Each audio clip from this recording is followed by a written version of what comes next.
Hey, what's going on, everybody? Today is January 13th. It's Monday. You're watching the Daily AI Show live or listening to us live, hopefully. If not, you're catching us on the replay, and we appreciate you. Today, we got some interesting conversations for you about our AI companions becoming too personal. So, here's some of the questions that we're hoping to address on the show today and just have an open, honest conversation about. And we would love your involvement. If you're watching us live, you can come over to YouTube and put your thoughts in the chat. But these are kind of things we're thinking about. Like, have you ever felt emotionally connected to an AI? And that doesn't necessarily mean like an AI companion. That could just be ChatGPT. What's that experience like? What happens for you when ChatGPT goes down? What kind of response is that? Like, what do you think should be put in place when we talk about AI companions and children? Is it really just having the same conversation as social media over and over again? How do you define healthy and unhealthy when it comes to AI and AI companionship? And again, that doesn't necessarily mean the robotics or whatever it was from CES companion, humanoid body sitting in a room. We're just talking about AI and, of course, all the other places. So really, really interesting starting points for this conversation. I have Beth, Carl, Andy, and I'm Brian. And yeah, let's just dive into this because when you put up the show notes on this, Beth, this is behind the scenes stuff, guys. But Beth puts together, one of her tasks is put together like the show notes and sort of the starting points. And by the way, I love those questions on there. And when I first saw that, I thought, oh, this is interesting, because I make raise my hand quickly and go, I don't use character AI. I'm not like Andy. I don't have a personal, this is a joke. It's a joke. I'm not Andy. I don't have a Pi or Poe or I can't remember what was her name. What's her name, Andy?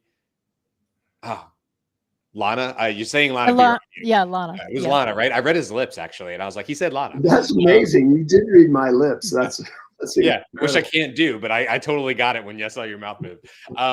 So I'm not talking about that. Like, it could really, like, I could raise my hand really quick and go, that's not me. That's not me. But here's the thing. I'm being honest with myself. I did have an emotional reaction when ChatGPT wasn't available. It was more maybe the business side of it, but I definitely had a knee jerk, like, it's not there for me. And there's reactions that happen with that. So I don't think anybody is immune to this, but also we want to talk about some of the deeper sides of this, such as teenagers feeling like they're having emotional connections, 14-year-old unfortunate story, which hits home for me. That's how old my daughter is, who had an emotional connection and actually led to suicide. So there's some really serious sides to this. And then there's the like, well, what does this mean? And do we need to learn from social media? So I'll stop there. That's just where my brain is. But I don't know, Beth, what were your thoughts as you were like sort of putting together some of these notes, which by the way are awesome. So props to you for the notes on today's show. Thanks. So we were, Carl, I think actually suggested the topic of like what was happening with character, because characters now had a second public news story about encouraging someone to self-harm and maybe harm their parents as well. So like there were some stories moving through that. We made the executive decision that maybe we don't do that during the holiday section of time, because those are times where people are having kind of extreme emotional experiences, I think. So this was bringing that back. And it is a really interesting story, and partly because Mir Murati said something like back in 2023 about Mir Murati was CTO maybe of OpenAI and then left recently. Also the CEO for like 24 hours. CEO for 24 hours and is starting her own thing. I put it on my LinkedIn. That's all I'm saying. But she linked the expansion of memory and the AI being able to remember what you had said with emotional dependence, right? And manipulation and that blurring of trust, because we like, oh, you get me. That's amazing. I'm so glad you remembered that about me, right? Like that's still imperfect, but that is what we do with each other, right? Like I feel closer to you when you have remembered something we talked about 6 months ago. And I feel understood. And that creates an emotional like playground that I'm not sure we're prepared about, or that we really understand what's happening there. Right. So Yeah. I have a thought experiment here, which is, but before I give you the thought experiment, let me just say that I too have had a kind of connection, an appreciation for the intellect that is talking to me, and I anthropomorphize that on Mhm. occasion. But now the thought experiment is, there's this television show called Love Is Blind, Mhm. and the audience is watching as uh, various couples engage without ever being able to see each other. And over the course of many episodes, they develop a deep enough attachment that they either decide to move forward and meet in person and with the intention of getting married or not. So now imagine that you put an AI behind the screens there so that they can't see and they can't see any of the humans either. But Mhm. the AI is equally adept at in developing the relationship that fools one of the humans into believing that that's a real person that they could engage with. Mm. That's just an illustration of how crazy and dangerous it may be for AIs to intercept a human's desire to connect with people in a language way, like the mind to mind, rather than just purely physical. Because in many cases, when they finally meet in person, when they finally have the full bandwidth, all senses communication that's going on there, it doesn't work out so well. That's an amazing thought experiment. And you made me think of, I want to say the show is called, my wife likes it. She likes Love Is Blind too. So I'll see it in the room, when she's watching TV. I want to say it's called The Circle. They're all in they give the impression they're all in one big building.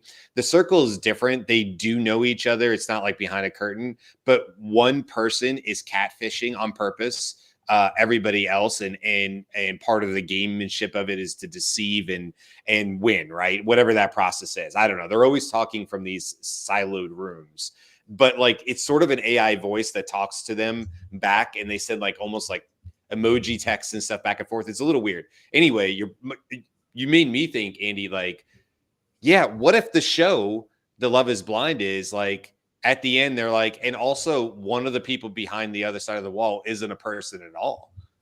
And then say to them, surprise, there's no human. The other 9 of you got humans. But one person, this is the twist, one person, it's AI. Do you feel less attached or loving now knowing? And by the way, I hope they never do this because this is like manipulative stuff, but I hope they never do this on a show. But the question would be for that I person. think you'd feel rejected and abandoned by the thing that you developed an emotional attachment to. Yeah. And that's Right. that's really what is concerning about the availability of an intelligent interactor that could engage with anybody who doesn't have their guard up about, hey, wait, I can't get emotionally attached to this thing. And there was Brian, I think your thing, they have done it. I do like a friend said that, hey, you're into AI. Look what's happening on my show. I do not watch the show. I could not remember what it was, but everyone was informed, I think, that one of the people was AI. And as you went through the show, you could like people had definitely pegged actual people as the AI, Yeah. Yeah. right? So then you're in that place too, like, no, I know you're AI, you're totally AI, no Yeah. Right. problem. And now you're wrong about that. It is a human, and you were developing relationship with the person who was actually AI. And this Quite a brings up few the, years ago, there was a phenomenon occurring in Japan that we learned about, where young men were developing relationships with a not yet AI, but very sophisticated interactive program, and just found it much more satisfying to have a fully supportive and engaging partner that was all electronic. And it didn't have any physical representation, as now embodied AI may well. So but we saw at CES, if you saw the videos of the closest thing yet to sort of an anthropomorphized robot that you're supposed to develop a relationship with, or could. It's not very convincing yet. Right. But that will all. This is the worst it'll ever be. Yeah. It'll get better and It better. will cross the uncanny valley. It will get to a point where it's so convincing that maybe not up close, but what you're going to start seeing is this is the worst example. Is the first thing that came to me. Is it cake? But I mean, from like 30 feet out, is that a real person or is that a robot? I definitely think we're seeing that in the near future in our lives, right? Somebody is going to build a humanoid robot that's convincing enough and is fast enough with its AI responses and detailed enough in the facial expressions to probably be convincing from afar. And then of course that distance gets shorter and shorter. So I totally believe that will happen. Then the question becomes, is this really something new that we're dealing with? But the character AI, and not to just point at them, because again, it could just be a ChatGPT chat that you're having. When memory becomes involved, which Greg in our comments is talking about, saying it's really all about the memory. How deep does the memory go? That has an effect, obviously, on the communication. But isn't this really the same in a lot of ways as the way we have trouble right now, or the self-harm rates and things are tied to social media, and how depression can be tied to social media, as it also can be tied to people getting healthy, right? So it goes both ways. But even though right now, still in 2025, although Meta's trying not to, right? They just rolled back the thing, but we still assume there's a human on the other side. Catfish or not, playing a role or not, we still assume that's a human on the other end of that digital experience on social media. And that's going to erode. That's going to go away to some cases where there's other options where it could be AI. And then I guess the question just becomes like, yeah, if you are not just teenagers, but obviously anybody with a developing mind, how do you navigate that? Because I think what we've shown pretty conclusively is that, yes, we always point to teenagers and say social media is bad for teenagers. Social media is bad for adults. It's not as if adults cross some threshold and we're all of a sudden able to deal with this. Social media has only really been around for what? In earnest, the last 15 years, if you take away bulletin board systems and, early chat threads and things like that, we're talking about 2010. And so now we have this next wave where we've only had 15 years in all of human evolution to figure out how to work with something like social media. And now we're putting something like AI on top of it. And the question becomes, how does anybody adapt to that? How does anybody adapt? And how do you put guidelines, like back to the original questions, like what boundaries do you set? How should you define healthy versus unhealthy? Who gets to define that? If you're somebody over in Japan and you feel fulfilled and you're living a productive life and you're giving more to your society than you take, and the only difference between that person and me is that they have a humanoid, or not even just a chat thread that's they consider to be their companion, do I get a point a finger at that person in Japan and go, that's unhealthy? Dude, you shouldn't do that. Even though that person may be a really productive part of society and have no intents to self-harm or harm anybody else. They're just living through their life like everybody else. I don't know where to go with, that's where my brain goes with this. And I'm obviously I don't have the answers. We're just talking. But what do you guys think on that stuff? There's one thing that I think the impact of emotional dependence and social isolation, right? So to combat, because of advent of social, we form, I think, like, it enables people to form opinions and relationships based on what people post and what people see, right? But I think we've seen it, studies have it, Facebook, Instagram, and really any social channel where you're seeing not a real representation of that person, more so whether it's a polished version or a version of that person that you can't really interact with, like, unless you meet them and engage with them in real life. Mm-hmm. Now, whether you want to say that a person is a contributing member of society, I feel for me, though, I don't want a society where, I think there was a Bruce Willis movie on this. What was it? I think it's called Surrogates, where essentially all the humans have their own surrogates, and their surrogates would interact with each other. And the surrogates technically are robots, and they're the more beautified, like everything is perfect with that surrogate, and all the flaws are gone, everything. And so I'm not particular in, I think as humans, I think we're predetermined to have some sort of draw to other people to experience human connection. And obviously this is not human to human. Maybe some people will perceive it as, but I think the issue is you can program, control how that interaction happens on a regular basis, even if you say, hey, random. But I think part of the joy of being a human is unpredictability.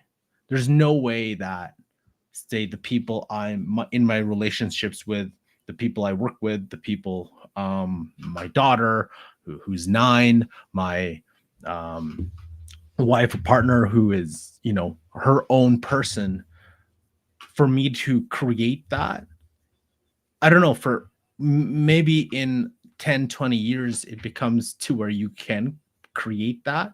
I'd rather have that unpredictability. It's their own person that you have no control over. And maybe some people love that control, but I think that's where the social isolation is. I don't know how to talk to people. So I will create my own thing that I can talk to because I programmed it. But again, when you go out into the real world where you have to interact with people, there is one side where it's like, hey, you get to practice. But then there's the other side. I don't know how to do it because the interaction isn't what I've been predetermining. Because interacting, right, it's just different when you interact with people in real life, right? And that's where the whole issues, I think I was reading multiple things about why there's difficulty in people dating today because of the real life interaction is difficult for some people. I think it's regardless of age, but I think it's harder younger because of social, and you can easily ghost someone whenever you want, but you can't have those hard conversations. It's easier to, I'm not going to see you again, not going to talk to you, you're done, versus having a face-to-face, hey, this is why this is not working out. Here's the reasons why. And that's important because when you go into difficult situations at work, in other places, you have to build up that dealing with that, versus you can't. It's just you, as you grow, you have to deal with those situations. But I think your growth is stunted if your default reaction would be to, oh, I'm just not going to talk to that person. So the final test of whether you're being catfished or not in the real world right now by a human is, can you get face to face with that person, feel and touch them physically, and do they stand up to the model that they represented in the catfishing process? And clearly AI can never do that. And I think that eventually the social isolation and the difficulty of finding ways to practice person-to-person engagement, especially across the genders, it is going to have to be solved somehow, because otherwise it decays into this situation where one side of the party, the young boys in Japan, they don't care to try to work with real live women because they've got this sort of sufficiently satisfying relationship with an AI.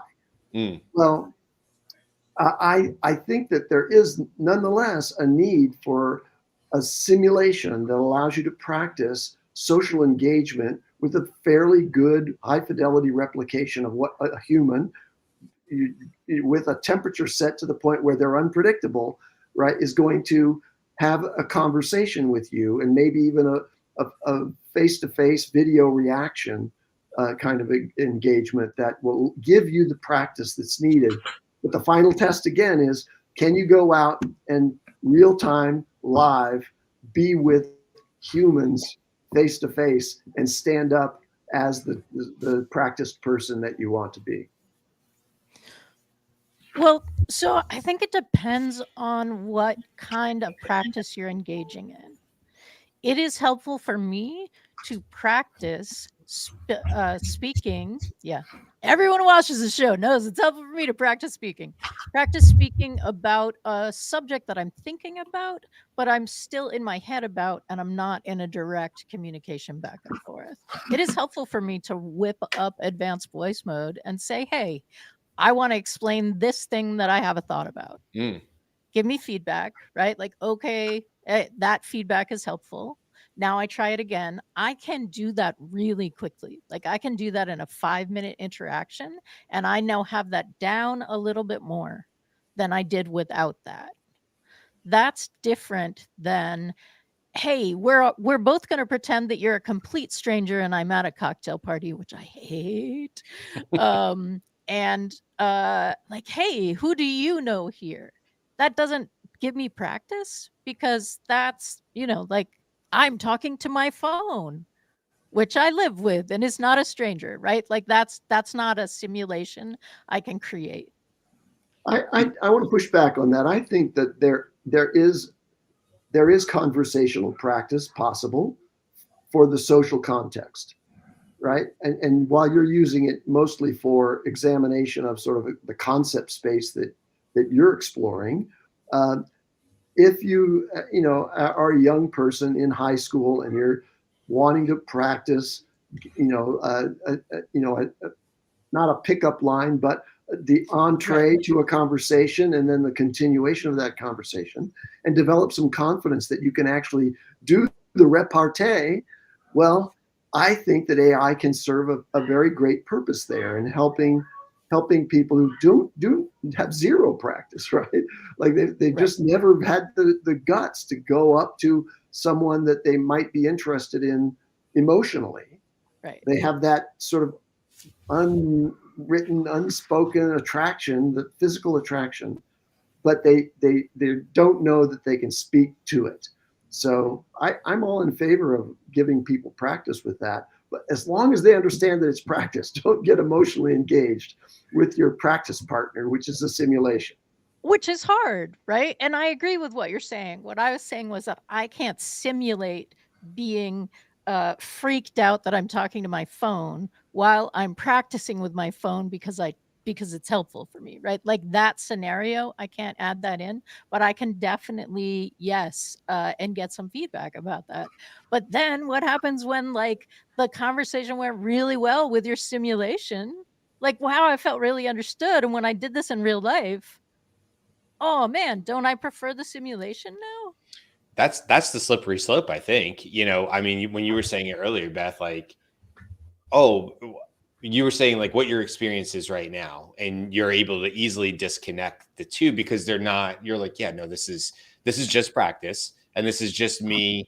What you said, Beth, reminds me of when I go to shoot videos, I try to do it in one take. So I do shorter videos. Like if I was going to do a summary of this show, I might do that in a 1 or 2 minute video. More than likely, I'm going to shoot it twice. The first time is just for me. Now, I might nail it, and it may actually be the one that goes out. More than likely, as I am saying it out loud, I'm editing and working some stuff out, and I'll want a second shot at it.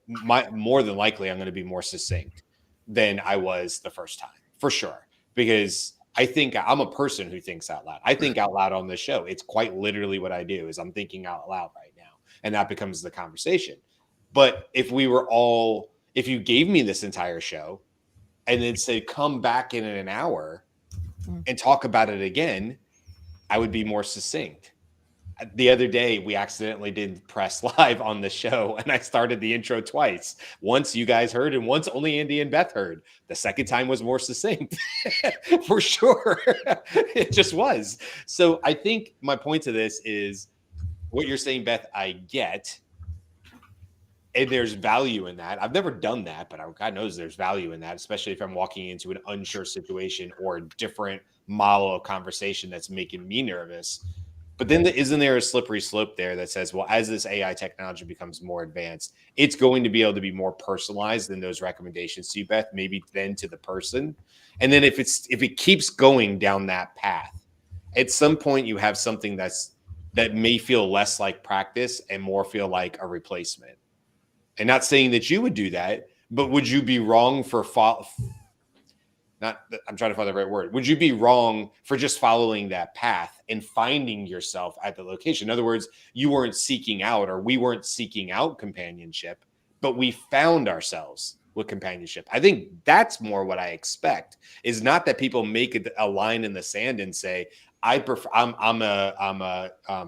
not me. I'm saying for people who are introverts and just high anxiety in the world.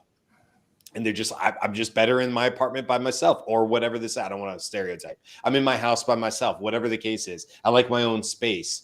I like to do things this way. Sure, I think we'll have people that make a choice to say, given this new AI technology, I now have a choice to not interact with humans as much as I used to, or perhaps at all. I can order everything I need and have everything brought to my door, and I actually don't have to interact.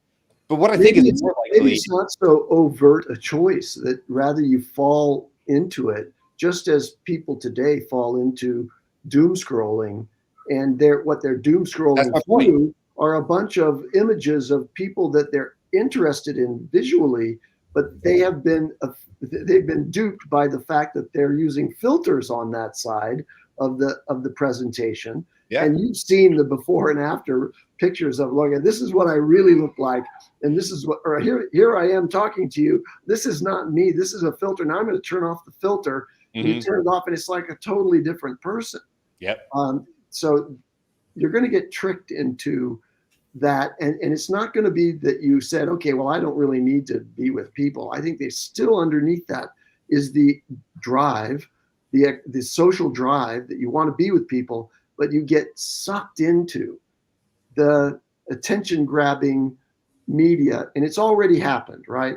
This is the foundation of the grave concern that we have about the preparation of this generation that has been raised on screen time.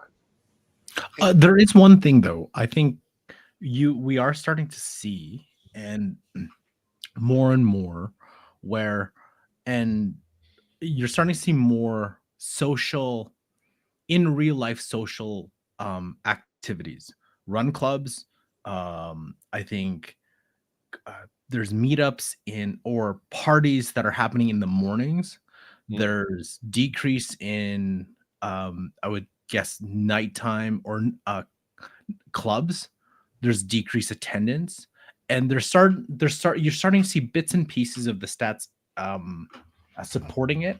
Now, there was something about alcohol consumption with Gen Z being decreased significantly lower, but half of them are still underage, so we don't know what that still looks like. However, which I'm for someone who, like me, who rarely drinks, mostly because it's like a lot of sports, so I'd rather just not. I think, though, when you see those kind of things decrease, and you see a little bit more, I guess, more in real life socials, there I would feel, okay, AI is there, but then there's also like, hey, there's people who, again, I still feel back to people want that human connection. And there was actually a good, if you go to TikTok, there's that like Cat GPT, right?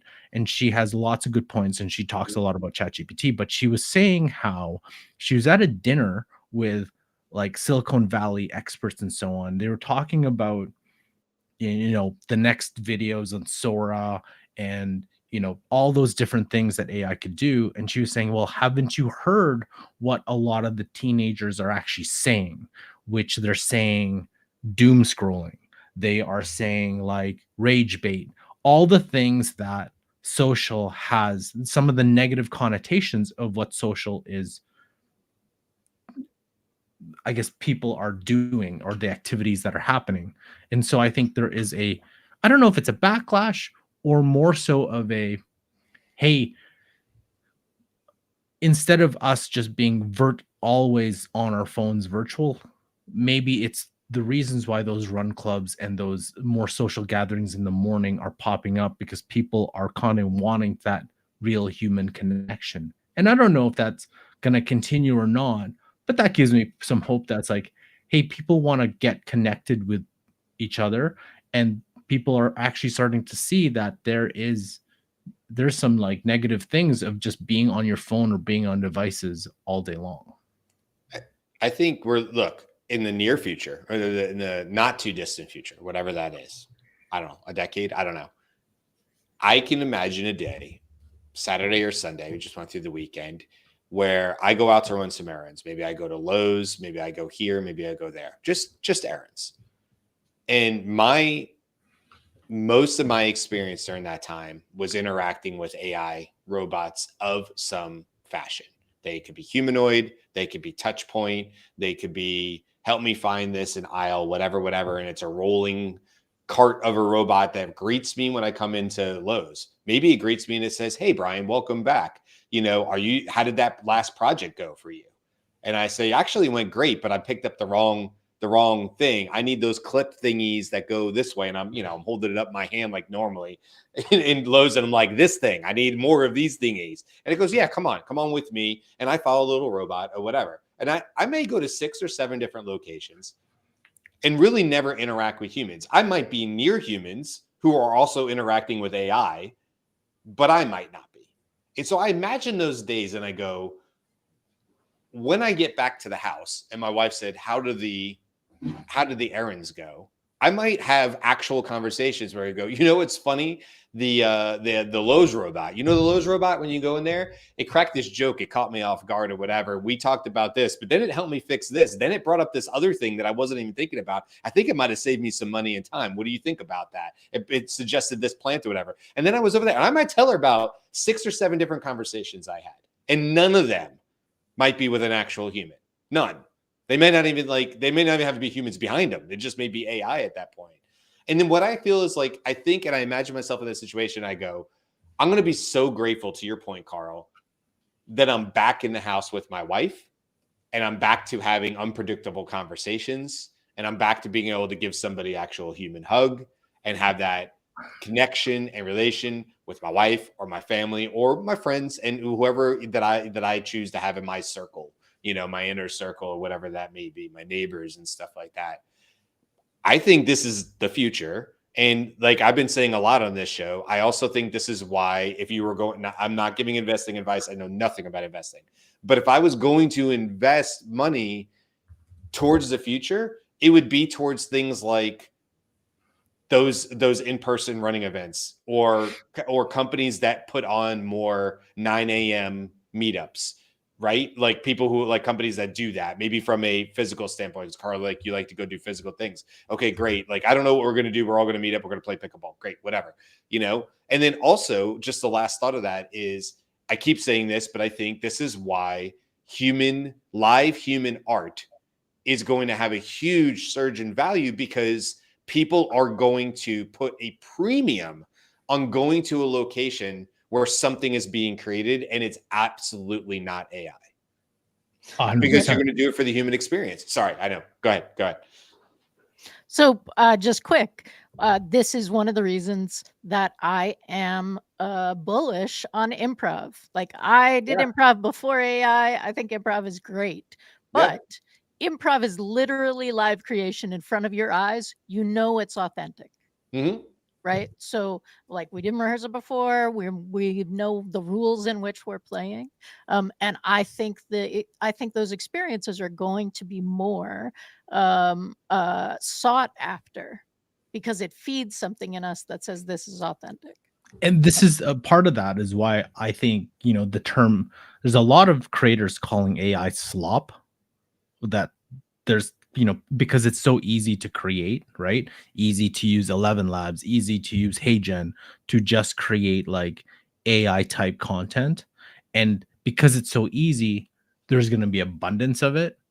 But I remember like last year, I remember saying, hey, the more whatever you create in real life, even if it's virtual, right? It's still like there has to be some sort of human to human connection and experience. And those are going to be put on a premium because everything else is going to be easy. And it's going to be so much AI around us that I think like at the genetic level, we are so driven to still connect with people. Like, yes, will be some outliers who will be happy to go through their lives connecting with an AI, but I feel they're only doing that because they're having a tough time connecting with real people. But if they had been able to pick AI versus real people, I'm still believe that they would pick real people than an AI, but just in their circumstance, they can't connect with, for some whatever reason, the real people, situation, environment, whatever that is, the AI is there. But I think for most people, you'd want to connect with a real person, however that would look like.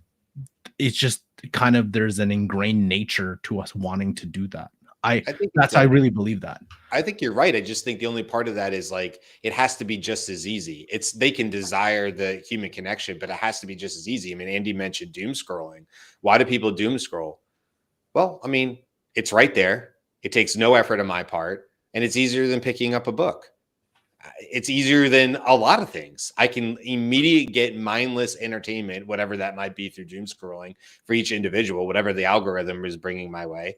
And that's quite frankly easier than me doing a lot of things in life, almost everything in life. It's just, and with 10 seconds, I'm in, and I can get some sort of pleasure center response to that, And I think to your point, Carl, like, yes, that might be the case. And now I don't think that's for everybody, because I think some people actually you'll find that people just don't want the human connection, and everybody's different. Yep. But it would have to be the same level as easy. And I think that's the fear, right? Because there's no doubt about it. You're going to be able to ignite the pleasure sentence, the responses in your brain, the dopamine responses faster in your brain through some AI companionship. That's going to reward you in ways of giving you positive affirmations, not gaslighting you. I mean, you're not going to be playing with an AI companion that's going to gaslight you. Like, that's not going to happen. Like, why would they do that? It's negative towards the person who's using it. So if it's like that pure, like your point, that perfectly curated, and it's like a doom scrolling where it's just so easy to be there in seconds.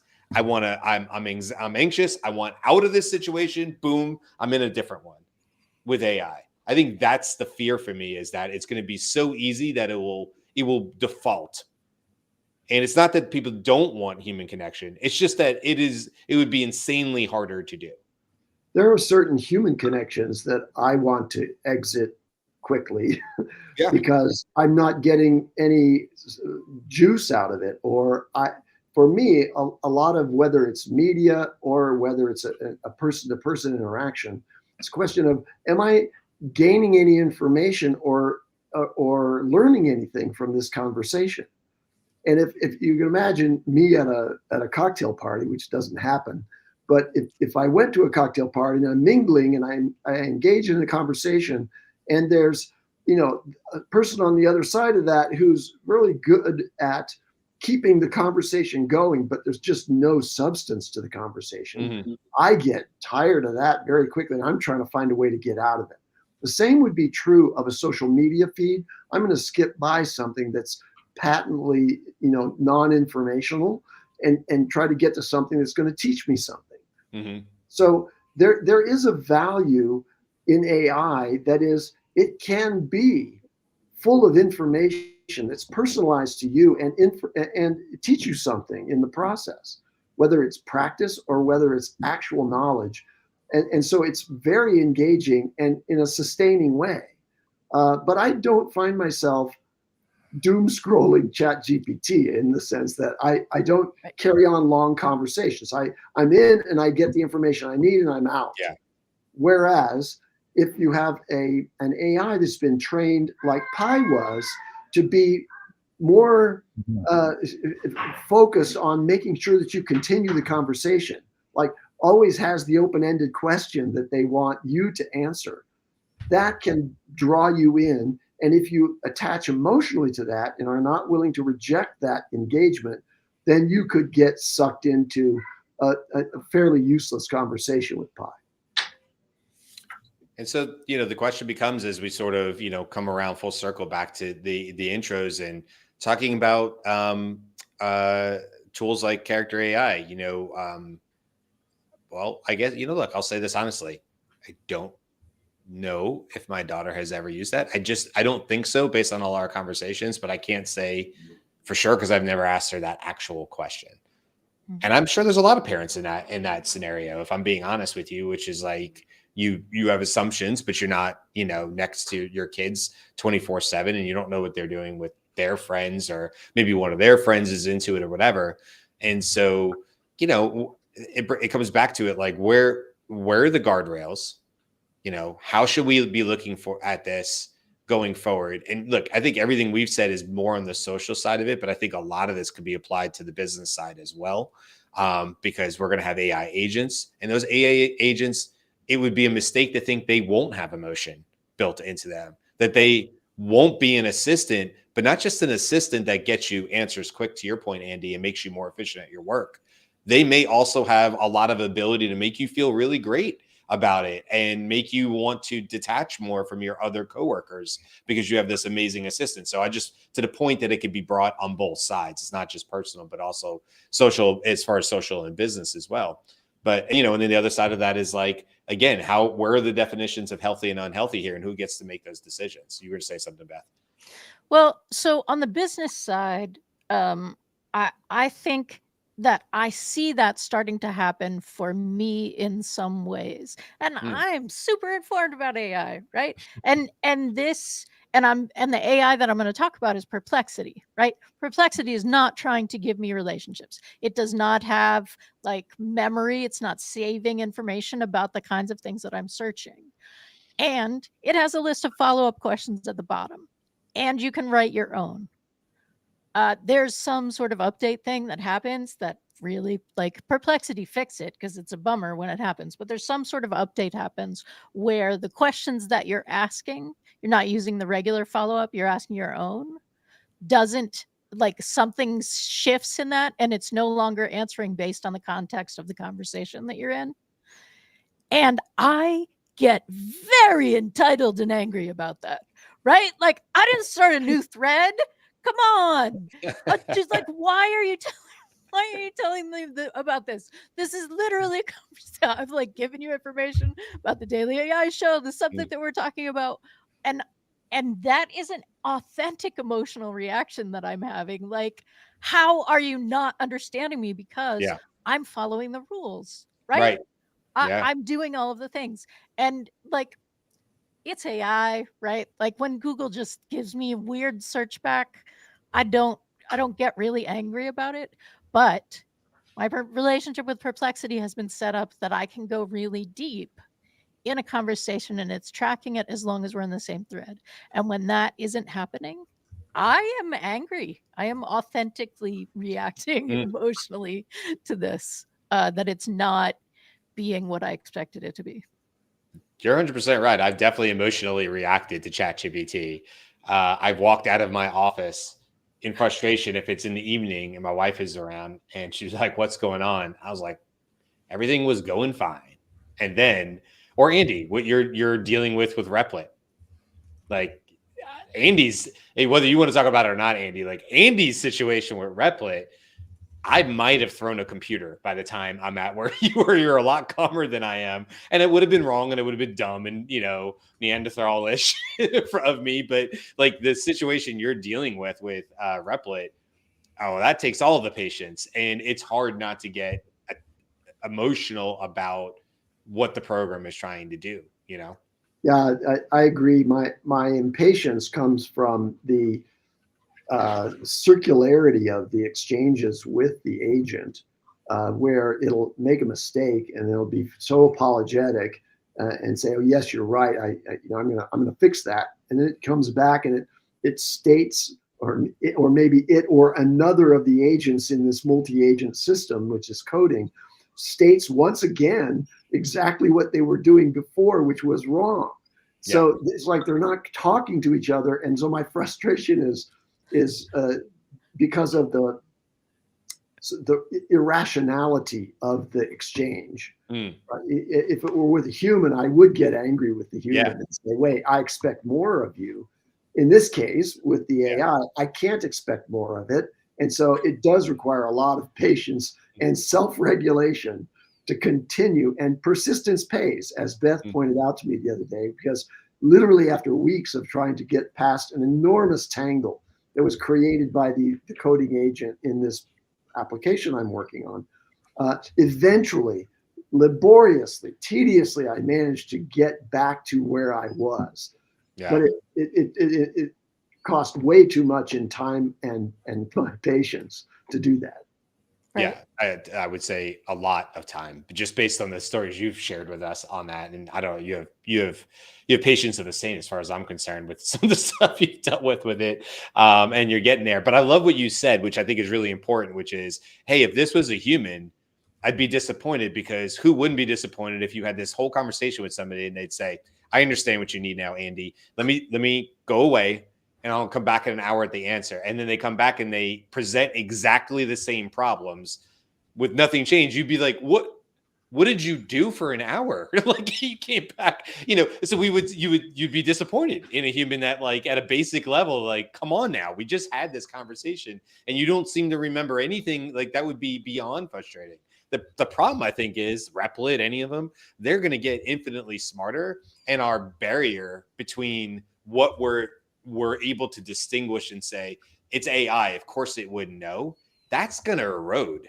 And I think what you're going to be left with is something that you go, no, it definitely should know. In fact, it's past humans. It not only should know, it should be better than humans. And then what happens once you get frustrated with a program because you go, you're smarter than a human in this. And this is the bare minimum I would accept from a human interaction, of somebody walking away and walking back into my office with a solution, and you're AI. And now I'm really frustrated because you can't seem to produce something at even a human level, as if that was a derogatory statement to say, like, you can't even do this as a human and you're AGI, right? You're smart. I know you to be smarter than that. It's tricky.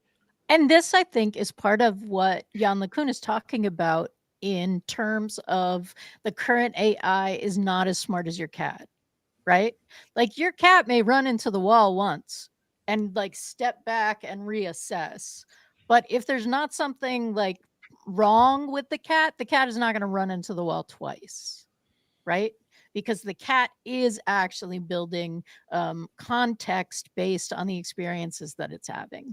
And clearly Andy's like multi-agent coding relationship situation was not collectively learning what a cat would learn in that situation. Of course, cats don't code, but otherwise this is a perfect analogy. The last thing I'll say here that I just want to bring up is, this is a good overall reminder for everybody, because it's not just AI. Something I say, I probably put a post out about it every 3 to 5 months on LinkedIn, and it's simple. Hey, just a reminder, you're on rented land in LinkedIn. You don't own any of your data.